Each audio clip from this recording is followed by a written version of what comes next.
is our 21st light. That's all queued up for those of us that are on Everest. But oh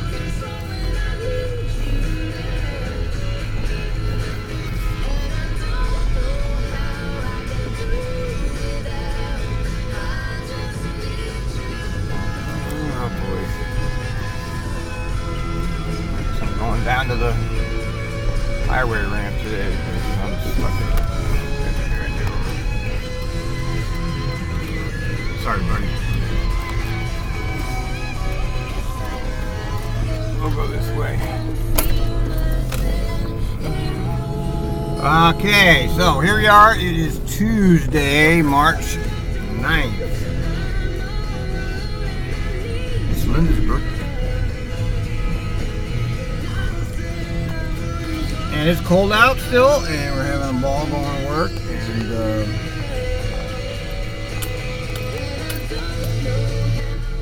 And we've seen the new ridership report. You know, you gotta love our Ministry of Propaganda. Really, they do excel at manipulation of facts. You gotta really hand it to TriMet for that. I mean, this is like right up Fred Hanson's aisle. You know, the whole look at this fucking asshole just blocking the intersection. You know, block us all in here so that she can turn. Fucking shit. She knows she can't go because there's pedestrians in the walk, but no, she's going to block the whole intersection. Oh, see, now there's a gentleman. Of course, he's a Mexican. Go, I'm not going to make it. Anyway, I just love driving around Portland. It's not as bad as Boston, though, I'll tell you that. I used to drive around Boston, and that was really a nightmare. Woo! Portland, it's like kid stuff. Anyway, people in Oregon can't drive. Yeah, those ridership figures, well, you know, they, you know, it's hilarious. You know, Fred is great at the manipulation of facts and the perception of TriMet and all of that. I mean, you got to really hand it to him for that. I mean, he's really done well with that. You know, his total transit system concept, which apparently is world-renowned, you know, to creation of Fred.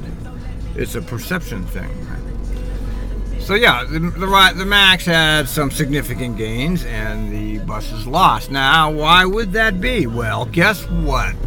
The end of Fairless Square on buses, and it's only on the Max now. So all of those people have been transferred to the Max. And so, whoa.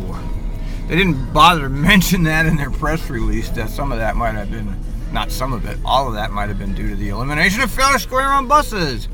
So now the Max gets a full monopoly on all of those free riders. Of course, they should be eliminating the Fairless Square riders from the statistics completely because it doesn't count really. It's kind of a fake. But they've always used that Fairless Square statistics to boost their ridership numbers. And those of us that follow this stuff know that. We understand how they fudge their facts here. You know, that makes them top in the country or something when they can show certain facts. Of course, they should have eliminated Fairless Square, in my opinion. And I know that there's a lot of people that are against that for economic reasons, etc. But, you know, I've never seen any fairness in the Fairless Square ever, even when things are good here. But be that as it may, there goes a 58.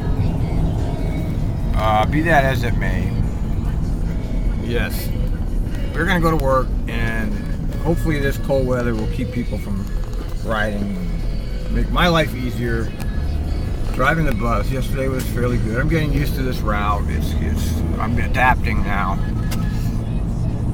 You know, I really like the people. I mean, I used to hear the same thing about 76. It's, oh, the people. And I get on there, and they're like the greatest people. I don't know what some operators are thinking. You know, it's like I very, very rarely have had a problem on any of these bus lines, really, including the ones in Northeast Portland. People in Portland really are spectacular bus riders. And I know Joseph Rose and other people have blogged about how courteous Portland Transit riders are, and they're right. They are so courteous. It just amazes me how all they really want is courteousness back. They don't need a comment, you know. They don't need every stop call. They just want a certain degree of courtesy. You know, I think you should be leaving the doors open when it's raining and cold. I don't think that drivers that continue to close the doors on our passengers add anything to our public perception. You know, it hurts us. And then about the fare thing, you know, shit. We got traffic problems again over here. What's going on? This highway. I didn't check it. Sometimes it just bottles up and then it gets better on the other side of that exit up there. The fare thing, you know, I used to own a business, you know, and I've owned several retail stores, small ones, very small, owner-operated, or I had a few employees, but basically they were all owner-operated retail stores. And when you got a customer, you know, don't you love it when people don't know how to accelerate onto the highway? I'm driving, I just hate cars. Why don't they get rid of cars? Let's ban the automobile. Forget about banning cell phones while driving. Let's ban this damn thing. And just have like a continuous max route, you know, that just runs every 2 minutes. They have a max.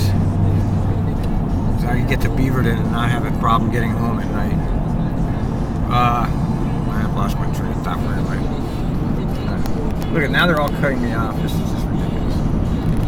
Okay, I'm gonna go over here then. I don't know, man. I can't get. I'm not having fun behind the wheel today.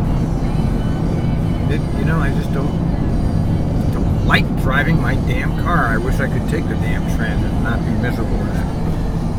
Oh boy, now we got a truck going 30. That truck is supposed to be going off the truck loop, but he's not doing it. So here we are. Let's see. I hope I'm gonna make it on time. I'm running a little late here. The bus. I forgot what I was talking about. I'm too aggravated.